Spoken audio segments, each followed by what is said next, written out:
I feel like a kid in a candy store. What is up, guys? It's me, Chief right here. Welcome back to another video, and today we're doing another foodie book tag because I was tagged by Josh literally today, this morning, to do his brand new foodie book tag, and I have the video pulled up just for reference.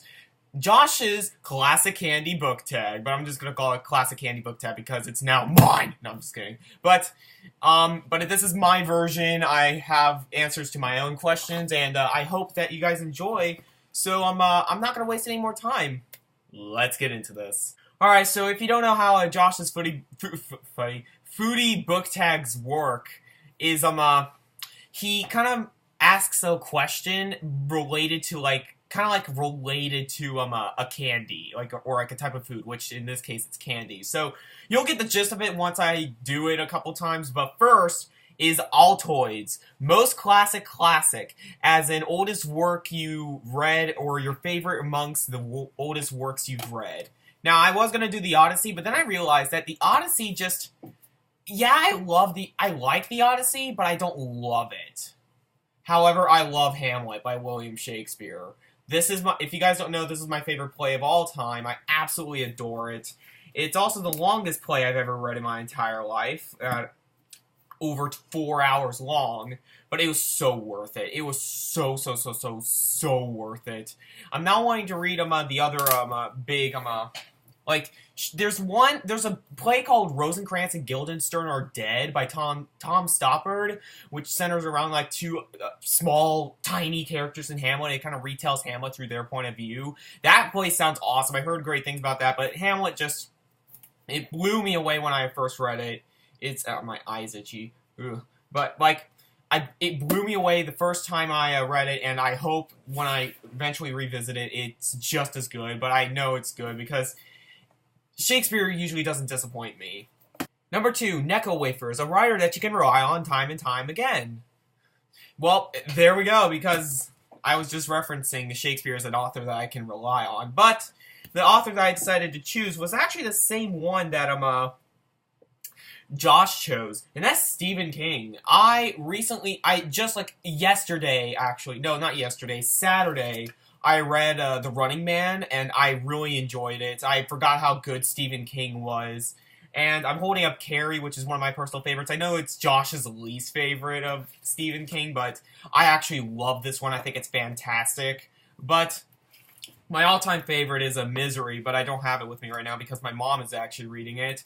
But Carrie, just Stephen King in general, is the greatest horror writer of all time. Just in terms of how much he wrote and how good they are.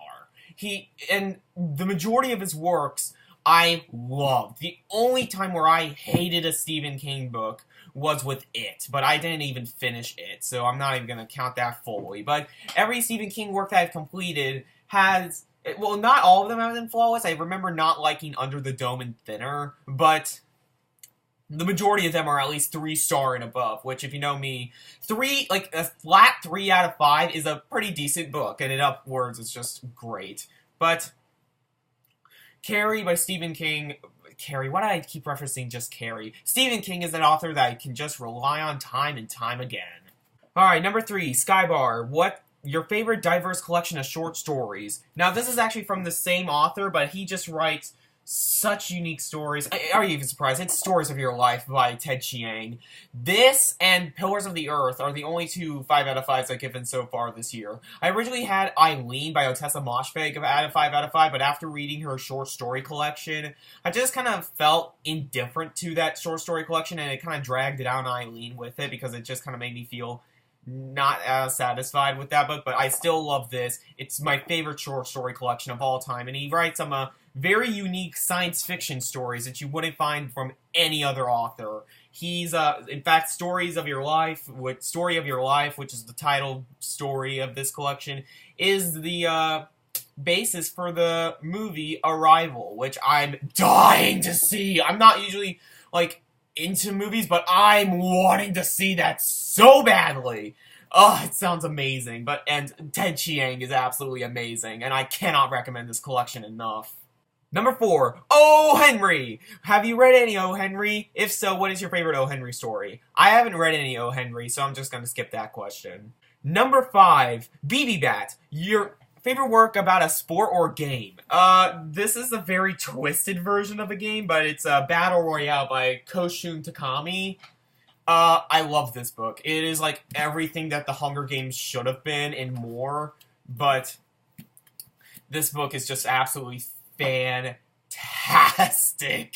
It's if you don't know the story of Battle Royale, just picture the Hunger Games but more brutal, more realistic. Well, not really totally realistic. It's a novel after all, so it's not the most realistic thing in the world, but it's definitely a gazillion times better than the Hunger Games could ever be in its dreams. I absolutely love this book. It's one of my favorite Japanese novels. It's just fantastic. It's a chunky book, but my god is it worth it. I highly recommend this one. Alright. Candy Cigarettes. A mediocre or bad work you read because you thought it would make you look cool. Ulysses by James Joyce. If you haven't seen my channel before, this is my least favorite book of all time. Yet every single, a lot of the English majors that I've come across say, it's the greatest work of all time. It is the great English novel. No, I don't buy that whatsoever. This is just complete jibber-jabber to me. And just, I know there's some depth to it, but the depth it gave off to me was just another retelling. I'm sorry, but this is just a retelling as something like Cinder is a retelling. If you are not a fan of those retellings in YA, but you love this, I'm sorry, but I don't find any difference between the two. It's just this one is a lot more complicated.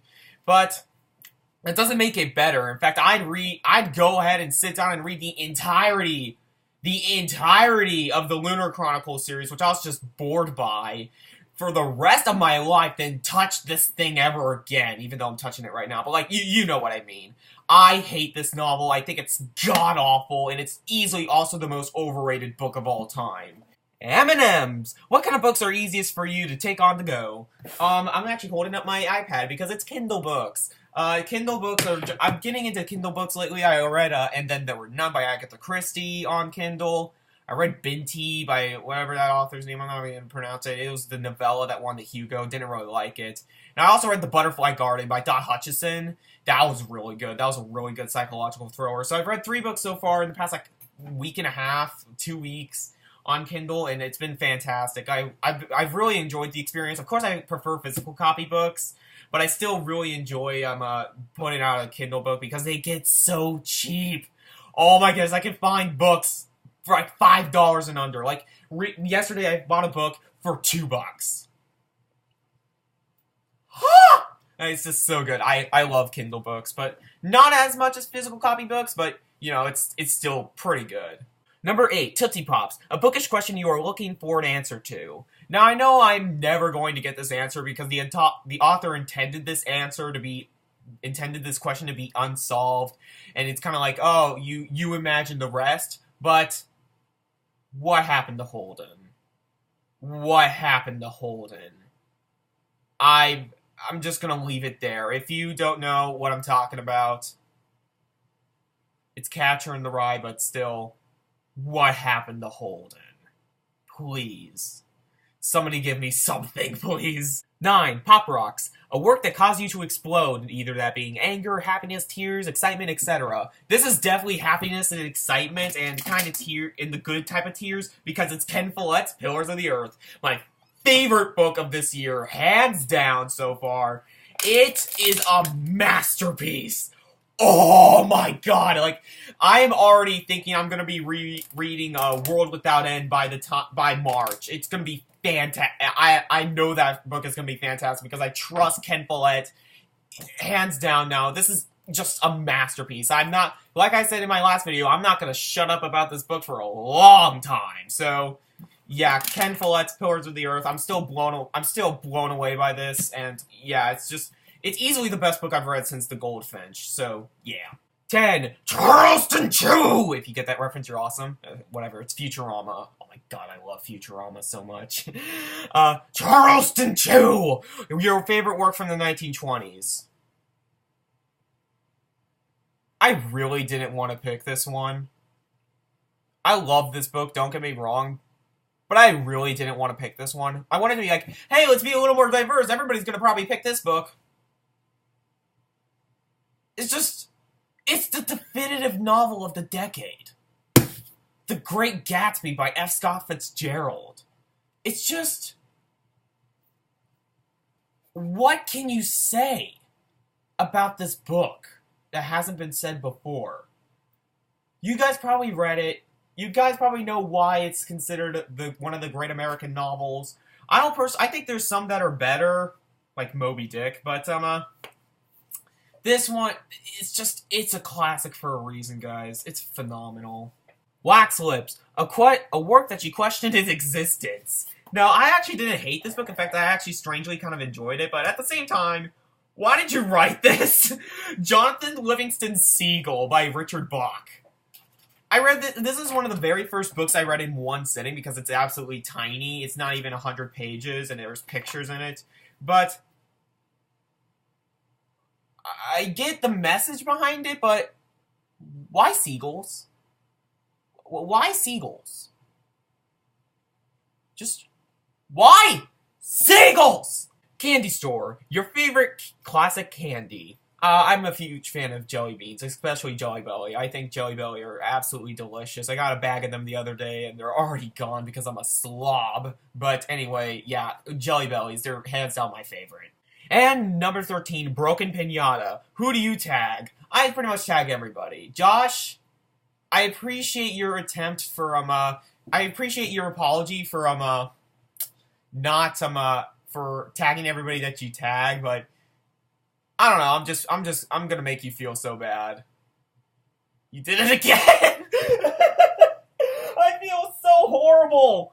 I feel like a spoiled brat just like saying, you did this not my way, but like, you did it again! I was gonna tag Kate, and you tagged Kate! The only two people I could possibly think of that I could tag is Peter over at Peter Likes Books, but he doesn't really do tags, and then Erica over at The Perks of Books. It's just, other than those two, I have nothing. I'm sorry, Josh. I'm sorry if I made you feel bad, but I didn't intend it to be that way, but oh my god. So that was the video, guys. I hope you guys enjoyed. Comment down below what you guys thought of the video. And as always, I'm Mega Man Chief Fan, and I'll see you later, guys.